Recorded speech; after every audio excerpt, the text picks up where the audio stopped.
Good morning, everybody. Today is Monday, August 17th, and I'm not sure about you, but I am a little bit warm today. I hope you all are surviving the heat wave that we are enduring this weekend. We delicate Central Coast flowers don't have to endure such high temperatures in normal times.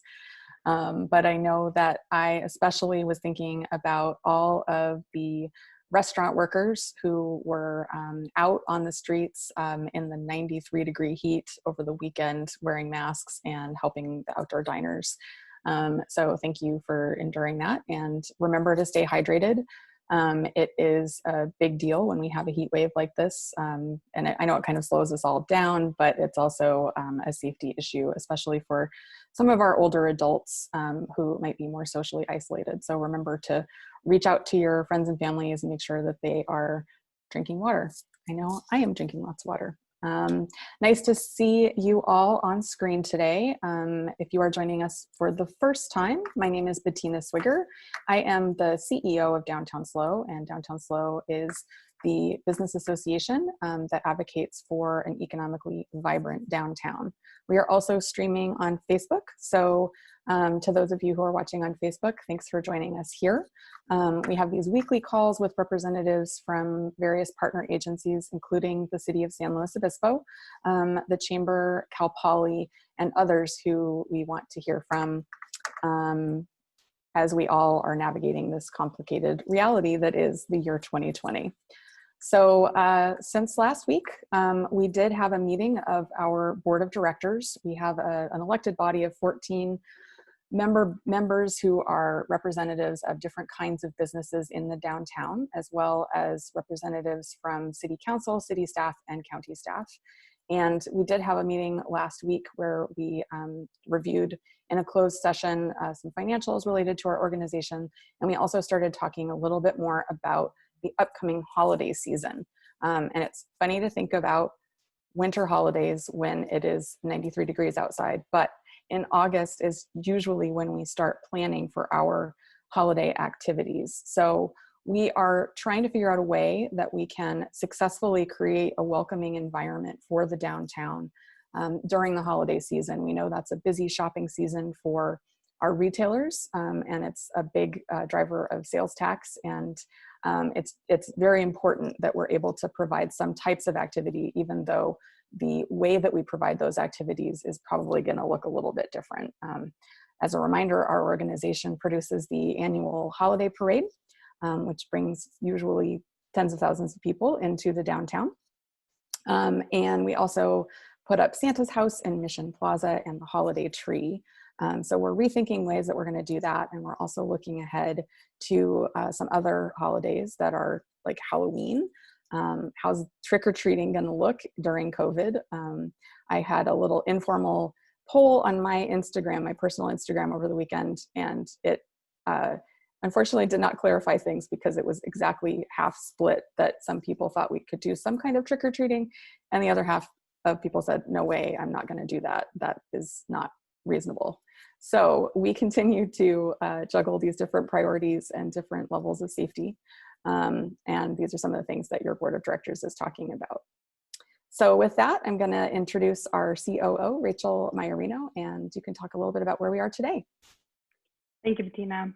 As of Friday, we were at 2,439 cases of COVID-19 that have been reported in the county. To give context, that leaves us with 283 in the city of SLO. The total number of deaths due to COVID-19 has unfortunately increased, with a total now at 18 in the county, with one additional that is under investigation. Our condolences are going out to those families and the friends of those individuals. On the next slide, we see the county still remains on the state's monitoring list. I feel like each week checking in, the yellow coloring has still stayed the same, unfortunately, but we're at least seeing that number not creep up too much. So the yellow arrow shows kind of the piece that is keeping us on this monitoring list, which is 237.8 cases per 100,000 over a 14-day period. And with that, I will turn it back over to you, Bettina. Great, thank you, Rachel. One thing that's important to note too is the county last week announced that they are now encouraging people to get tested if they are not symptomatic. So there is testing at the Vets Hall, and you can go onto readyslo.org to register for a test. I went, I did it, tested negative, got the swab. It was a very quick, I'm not going to say painless process, but it wasn't as bad as maybe you've been led to believe. And we do know that people can be asymptomatic carriers of this. So if you have any concerns about being exposed, if you have perhaps employees in your businesses who are serving the public and are concerned about potential exposure, please let them know that they can be tested for free. And we encourage more testing because it helps us understand where we are in terms of the virus transmission. So with that said, we are still on the monitoring list, and that means that all of the business restrictions that we are working with are still in effect. And we know that that includes a ban on indoor dining, indoor beauty salons, and barbering. And we are hearing from a number of especially hair salon workers about how kind of frustrated they are with this reality, especially given the safety and sanitation efforts they need to go through in order to be certified to work in their profession. So I just want to say to any of you hair care professionals on the call, I see you. We're operating within the state guidelines, and I see you. This is a hard situation. Moving on, so on the federal economic relief, last week we shared with you that the Senate had adjourned without passing an additional stimulus package, and the same thing happened this past week as well. The lawmakers are still interpreting the executive orders that President Trump issued last weekend. So those orders would be effective September 1st, but people are trying to figure out, governors and state lawmakers are trying to figure out how that will work and what exactly it will mean for all of you. The 4 executive orders include extended student loan relief throughout the end of the year. That one's actually pretty self-explanatory, so that's good news for any of you who owe student loans. You don't have to pay them through the end of the year. The payroll tax holiday / deferral through the end of the year for Americans earning less than $100,000. This one is kind of complicated, and I would recommend reaching out to your bookkeeper because they will be on top of what that actually means for your withholding as you're calculating your paychecks for your employees going forward September 1st. It looks like it's about half of the employee's portion of the payroll they would not have to pay the payroll tax, but the employer would have to pay half of it. That's my current reading as of about 8:30 this morning while I was frantically reading through really dry documents from DC while I was drinking my coffee. So obligatory, I am not a CPA. You should rely on a CPA, but just so you're aware that this is happening. There's also the extension of the federal unemployment supplement, so bringing it from $600 a week to $400 a week. And this executive order would mean that the federal government would pay 75% and the states would pay 25%. Governor Newsom had in his remarks last week, he spoke extensively about the burden that would bring on the California state budget. And I believe there are some pretty lengthy conversations happening from a number of governors, not just from California, but looking at how this can be possible given the current rate of unemployment and the state's budgetary issues. The unemployment numbers, on a side note, have gone down a little bit. There was a cause for great celebration on Thursday. The weekly unemployment numbers were released. That's the first time filers for unemployment, and it dipped below 1 million for the first time in many, many, many, many, many weeks. Unfortunately, it didn't dip very far below 1 million. I believe the total was 960,000. So there still are a lot of people who are unemployed out there, a lot of people who are underemployed, and we continue to see record levels of people receiving unemployment funding. And that is the federal news. So I continue to encourage you to pay attention to what's happening. We will do the sort of Cliff's Notes version here every week, but there are people who are way above my level of understanding who are actual lawmakers. And I just encourage you to pay attention. So I did also want to let you all know about the city council meeting that is taking place tomorrow at 6 p.m. We, of course, encourage people to get involved in the city council agendas as they come out every week. There's opportunities for you to give public comment through email. You can email council at slowcity.org. And there are 3 items that I think are of particular interest affecting the downtown. The first is an authorization to purchase multi-space pay stations for on-street parking management. And what that means is that there will be about 350 parking meters coming out, and they will be replaced with just over 50 pay stations. So you may have seen these in other communities. They have them in Pismo. It will be removing some parking meters and having them still be accessible by card payment, but just reducing the number of actual meters. So we've been advocates of this for a while. We think it really does a great job to clean up the city sidewalks, and it makes it easier for people to pay for parking. So we're in favor of that, just kind of theoretically. The other is the adoption of the climate action plan, which obviously downtown is part of the climate. So that's a big deal. And the city staff and advisory body that's been working on that climate action plan have put a lot of time and gotten a lot of community input. So that would be one to watch. And then finally, this is a very long one with a lot of different letters in it.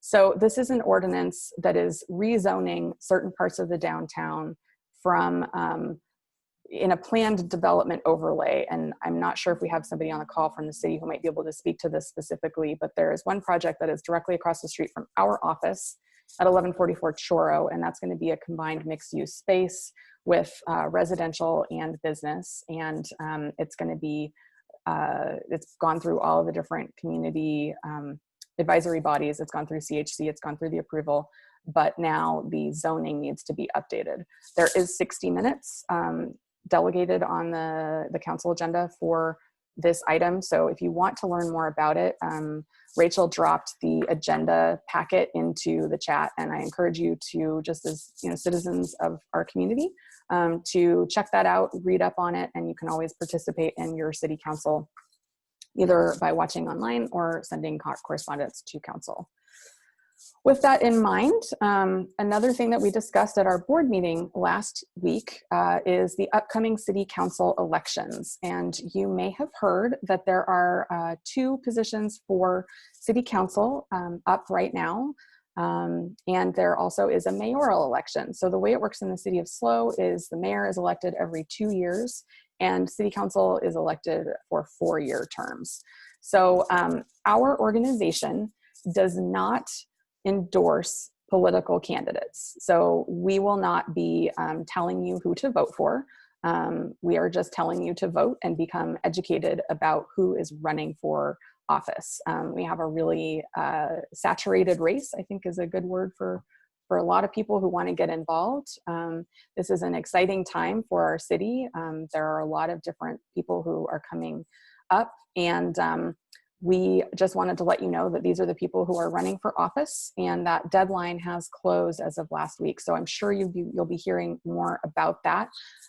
So stay informed. We'll let you know if there are candidate forums that are coming up, and we'll be sure to ask questions of all the candidates about downtown when those come available.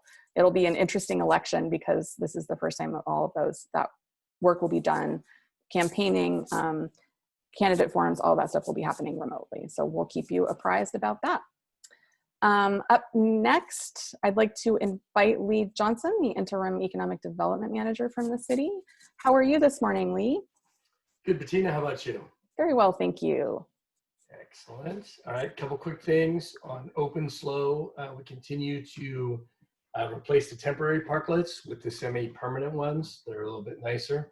So we're working through changing those as quickly as we can. Just so everyone knows, kind of the holdup on that front is actually getting the physical parklets here. The supply chain on those is very tight, and as fast as we get them, we're installing them. We're also rolling out the bike lane on Higuera starting tomorrow. So they'll start painting that and striping that tomorrow, and it should be done by Friday at the latest. And then just a reminder for people who need business resources, you can go to the city's website and the COVID-19 information with business resources, and there you'll see information on the various maps like wellness, shopping, and dining that we have. There's a way to get involved in the Shop Local program and be involved in the marketing, et cetera, et cetera. So everything's there. If you need it, that's a great place to look. And other than that, the grant program is still open for applications. I think the chamber will probably give an update on that. That's all that I have today. Thanks. Thanks, Lee. Appreciate you and your being here every week. Yeah, we're going to hear about the grant opportunity a little bit more. There's some other information too for those of you who were on the call last week. Molly Kano with the city talked about the SLO Ready Challenge. So there's ways for you to participate in this as well. That hashtag SLO Ready is about business safety. So up next, Jim from the chamber. How are you? Hello, I am you not Jim. Hi, good morning, Hi. everyone. Yeah, sorry to disappoint. Jim wasn't able to make it, but I'll be giving a quick update on behalf of the chamber. And so, like Lee said, the applications for the SLO City Small Business Relief Fund are still open. They will close next Monday, the 24th. And we have seen nearly 300 applications so far. So definitely aware that there's still a great need for our businesses out there for some direct funding. As a reminder, we will, the partnership through the city of San Luis Obispo and the Community Foundation and us at the chamber will be able to grant $52 $5,000 grants to businesses. So we've already obviously exceeded the amount available, but I'm excited to hopefully make a small difference for some of the businesses in our community. And then just a couple other updates.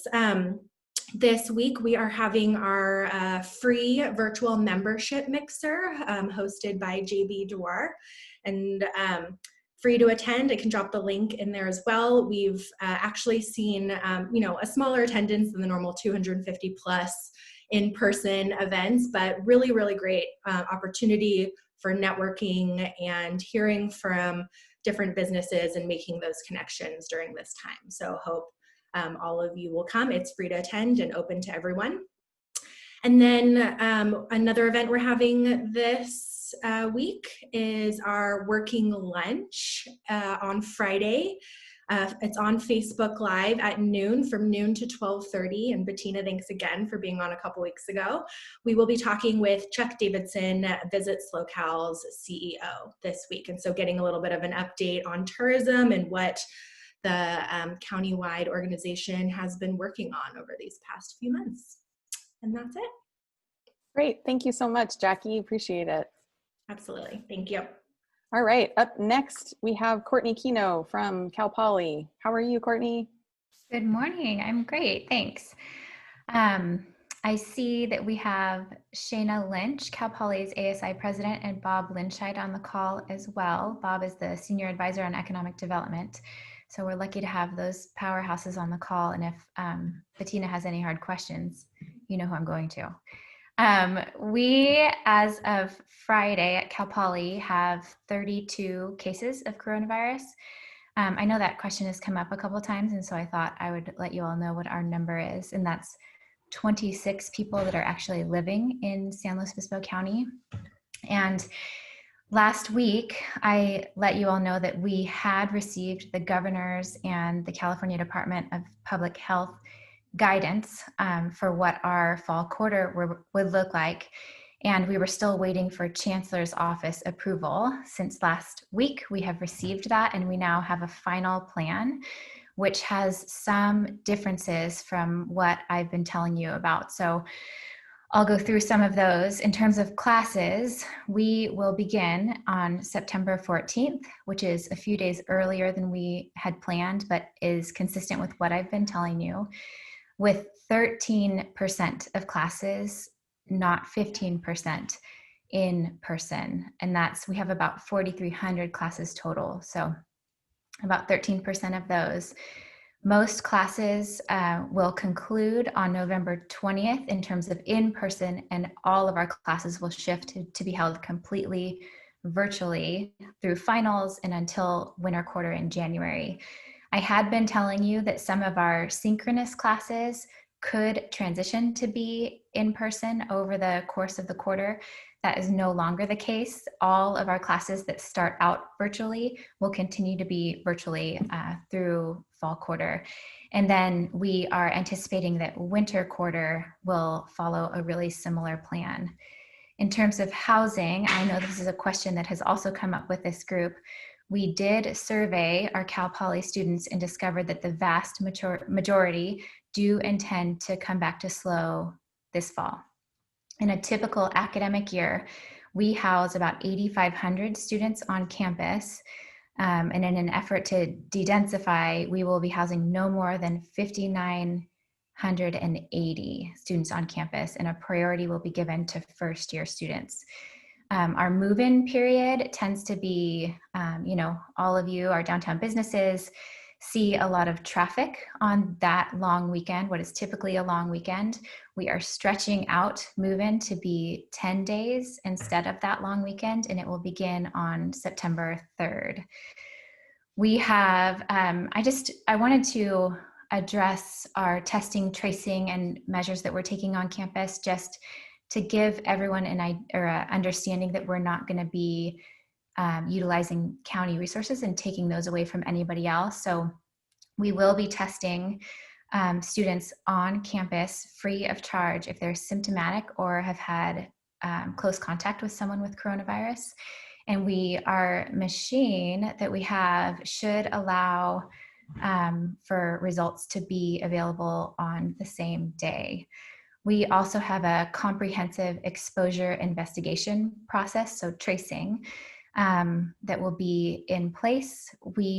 All current and enrolled students who are symptomatic will be directed to self-quarantine in their rooms, and then we will also have isolation housing available for anyone that is confirmed with COVID-19.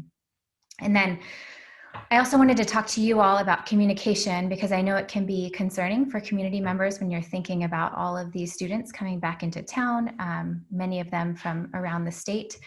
So we are launching a really robust communications effort with students in that effort to reduce risk. This includes really targeted emails, a social media campaign, signs, and stations around campus. And the signs are going to be everywhere on the floor. I was talking to our marketing and communications team this morning, and they're going to be everywhere. And they will, encourage all of those healthy behaviors, wearing face coverings, washing hands, physical distancing, all of that. And we are providing all of our currently enrolled students with face shields and masks. We are also doing COVID-19 awareness training with all the health and safety and prevention information during SLO days and Week of Welcome. And then on the enforcement side, should we have any students that don't adhere to those public health guidelines, we're going to handle violations that occur on or off campus through the Student Code of Conduct. We have been and will continue to be clear with students that any choices they make that increase risk to public health can result in suspension or expulsion. And our Office of Student Rights and Responsibilities will intervene and hold students accountable. And then many of you may be aware that the City of SLO is also ensuring compliance by enforcing the Safety Enhancement Zone, which increases penalties for public health violations. And that is in place until the local declaration of emergency is lifted. Two more quick things. For staff and faculty, we are still encouraging as many as can to work off campus, and staff and faculty are also receiving the COVID-19 training. And then, as always, our websites for more information if you have any questions during the week at calpoly.edu/roadmap. And then for continuous coronavirus specific updates, you can go to coronavirus.calpoly.edu. That's it. Thank you, Courtney. That was a very comprehensive update. Really helpful information. We do have a question in the chat about total enrollment and whether that has declined. Yeah, so this question kind of came up last week too. So far, we are holding steady. So we typically have about 4,500 first-year students that are welcomed to Cal Poly each year. That number varies, but that's what we aim for. And we are seeing we are not seeing a drop outside of what is normal for this fall. Interesting, very interesting. I know we've sort of observed just casually, it seems like more students are coming back. Mm-hmm. Your report was excellent. I have two other questions, and Shayna and Bob, if you want to chime in here, please. When is Week of Welcome, and is that going to look different? Yes, so Week of Welcome is doing a hybrid. They will allow for some very small groups outside, social distancing, all of those measures in place, wearing masks. But any kind of large gathering, which is typical of that week, will not be in person. It will all be virtual. And I have to look up days unless Shayna knows, but I don't remember what the dates are. So I can put those in the chat as soon as I look them up. I don't have the dates either off the top of my head, so if you could look it up, that'd be great. Thanks, Courtney. Sure. Great. And Shayna, while we've got you, what kinds of conversations is your organization having about trying to mitigate partying and large gatherings other than the safety enhancement zones? Is that something that you're thinking about? Yeah, that's something that one of our members in student government is currently working on. And so we're trying to figure out how are we communicating to students of to be a Mustang means to care for your community. And that means to, wear your mask, make sure you're socially distanced, don't go see your friends. And so all of that, we're trying to work into some messaging going out. We already have an initial campaign with just general education about COVID and safety precautions to take with it.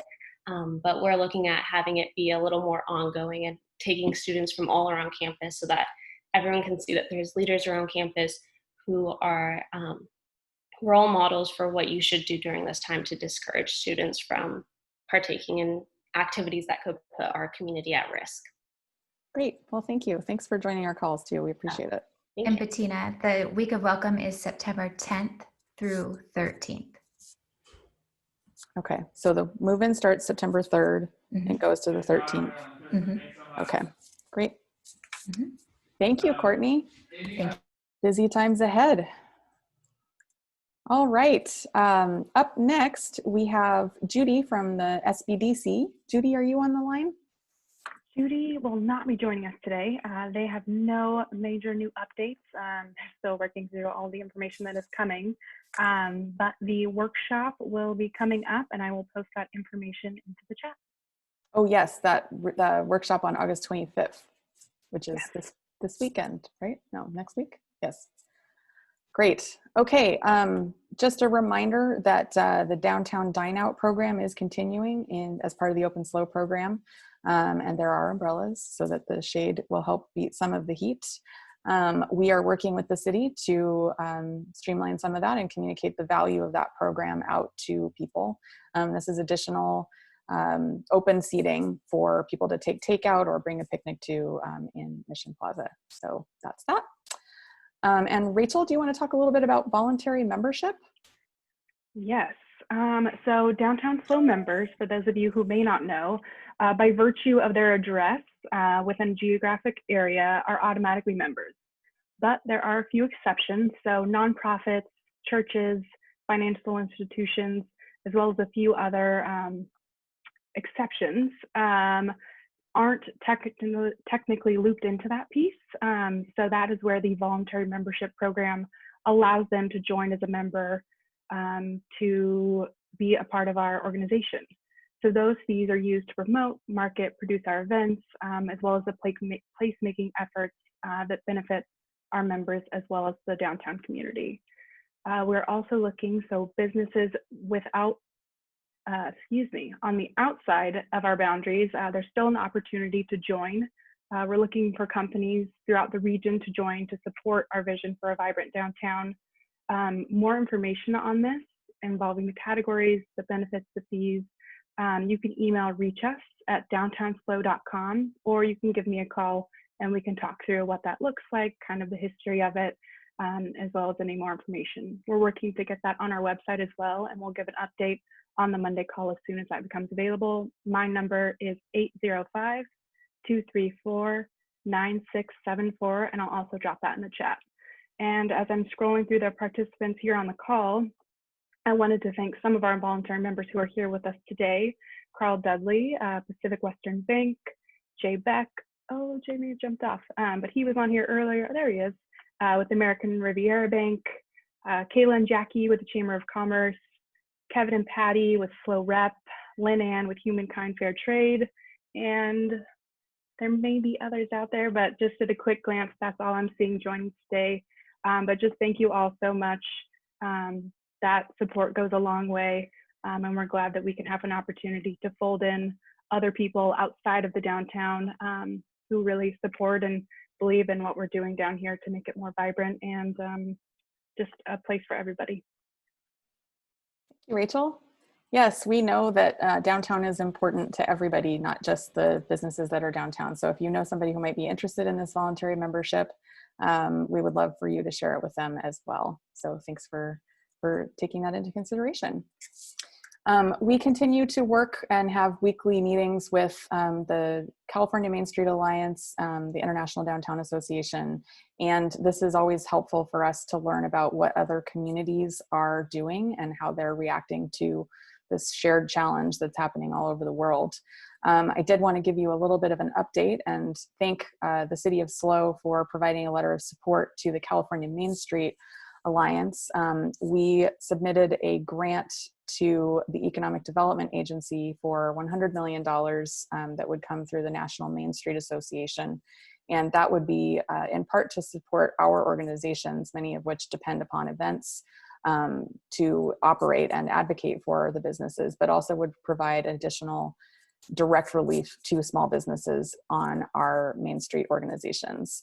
Downtown SLO is a certified Main Street organization. We go through an accreditation period every year, and we've been a member for, gosh, I'm not even sure how long, but once upon a time we won the Main Street Association of the Year award back in 1999. So definitely going back farther than that. So we continue to stay connected and learn from our peers about what they're doing, learn from their mistakes, and also try to capitalize on some of their opportunities. Here is our staff today. You'll see Austin out on the street. He will be transitioning his work schedule to be more active over the busy weekend days, especially as we move into those busy Cal Poly move-in days. So Austin will be working Tuesday through Friday this week. He'll be working Wednesday through Saturday next week. And then we'll be keeping him on a Wednesday through Saturday schedule going forward.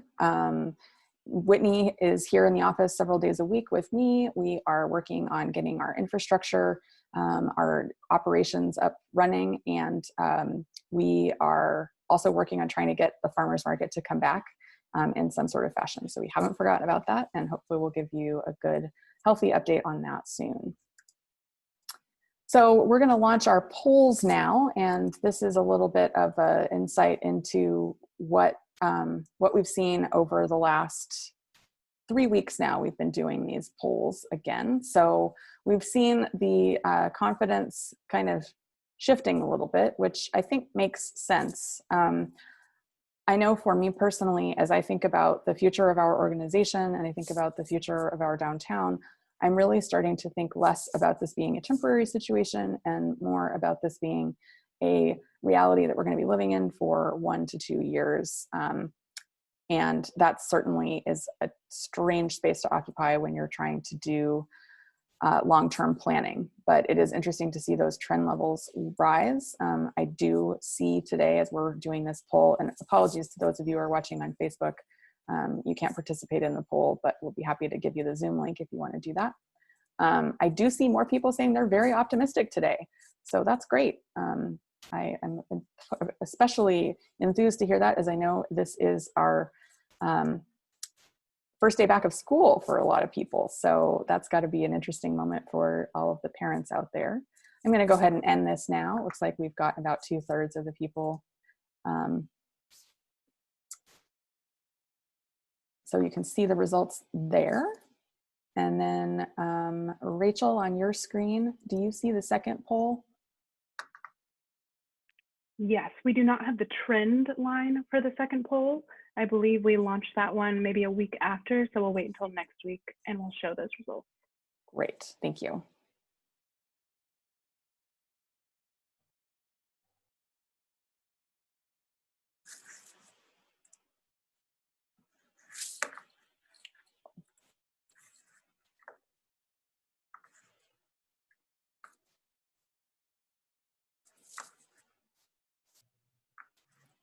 Had a little Zoom moment there, just a minute.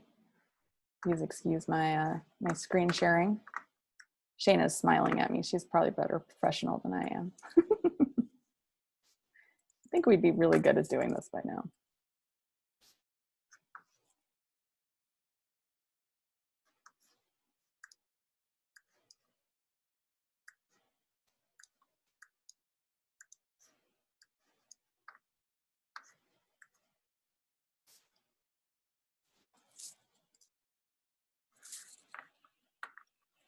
Nope, that's not it.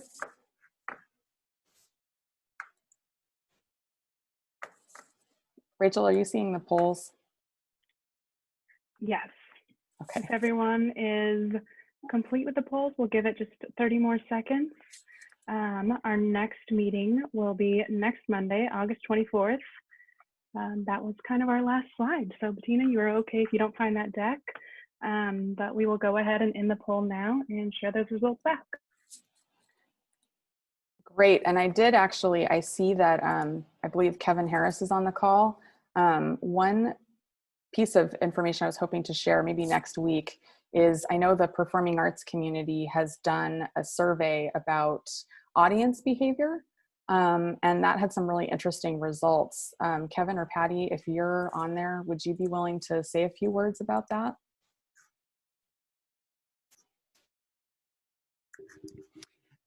Sure. Chris Miller at the, everyone can hear me all right? Great. Chris Miller at the PAC put together an arts group roundtable leadership roundtable, and we sent out a survey to thousands of patrons from all the different performing arts groups. And we had 2 iterations of it, one about 2 months ago and another that just went out a couple weeks ago. And it was depressing how palpable the shift was in patron confidence about whether or not they would be returning to any venue, even if it was allowed by the county. The jump in people saying that they were going to wait for a vaccine, especially older patrons, which make up a lot of our demographic in every venue, jumped significantly. So we would be happy to share that information at the next meeting if you'd like, in a little bit more detail. I don't have it right in front of me. Yes, thank you, Kevin. I'm sorry to put you on the spot like that. I know I saw a draft of the press release, and it was interesting to me how that consumer confidence drop also charts along with our downtown businesses' unsure state of being about what the consumer confidence is. So whether that's buying tickets to go to a play or a concert, or making a decision about going to a restaurant or going to a shop, it's all about what the consumer is feeling comfortable doing right now. And there's just a lot we don't know at this time. So yeah, we would love to have you give a little update, and I'll follow up with you after that. And that definitely is the trend today. 63% of you say the biggest challenge facing your business is uncertain consumer confidence. So we'll continue to try to unpack that and provide a space for us to have these conversations. I hope that these Monday morning meetings are helpful to you. We'll continue to do them until we don't see enough attendance to warrant having them anymore. But I encourage you to attend oh, great. Thank you, Patty. Just dropped the survey results to that survey in the chat. And we can do a little update on that, more detail next week. I encourage you to join into the City Council meeting tomorrow evening at 6 o'clock. Pay attention to what's happening at the state and federal level. Remember to drink a lot of water and stay cool this weekend. And thank you for everything that you do to try to keep our downtown a wonderfully vibrant place. Be well, and we'll see you next week.